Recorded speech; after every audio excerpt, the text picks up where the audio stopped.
rose forth from the soil. What makes a villain? According to Sonja Smit, the director of this year's New Voices production in concert with First Physical Theatre Company, it isn't as cut and dried as we like to believe.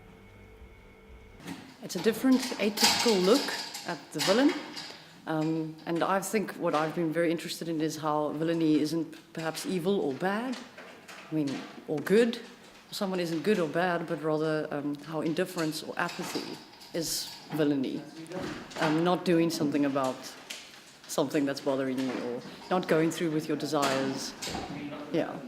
I want to have warmth in the winter. A villain is an entity, a person, a thing that is blamed for all the bad actions of people.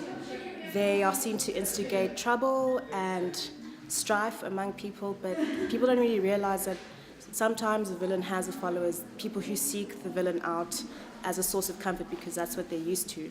A PhD student at the Rhodes Drama Department, Smit and her dancers explore the complexity of the scapegoat in her production, Villain, through a Japanese art form called butoh. This style involves grotesque images, taboo issues, and absurd environments, and can be identified by the performer's slow, controlled movements. This piece looks at how villainy has been portrayed throughout history through the Japanese form of butoh, which was formed after World War II. So it's a bit uncomfortable, it's a bit grotesque. I just thought that the form very much lended to this idea of indifference or detachment, because the form is so particular about the performer detaching themselves and working through sort of personality things. We don't really want that social self.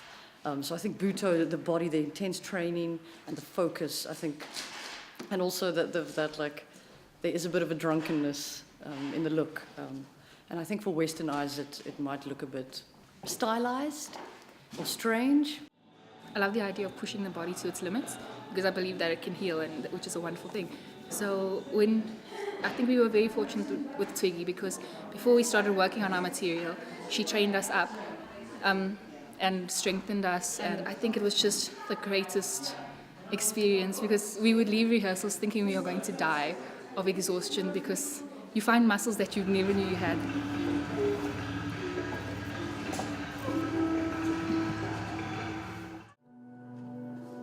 Smit hoped that through the process of learning and practicing butoh, she could take her performers on a journey of self-discovery that they could then convey to the audience, who are free to interpret it as they wish. It's very interesting to see how Sonja Smit, our choreographer, has focused on villainy and brought out the darkness within ourselves to be able to portray this piece. I think it's very much, for me, it's just about very much about their experience. Not so much even to a point that I didn't really care so much about the audience anymore, but I really cared about what the performers would experience by engaging with this butoh form. Yeah. That they would be sent on a journey, and them being on a journey and them being uncomfortable and working so hard would have some kind of, even if people don't know what they've seen and they don't understand it, but that there's physically some kind of gut reaction from the audience.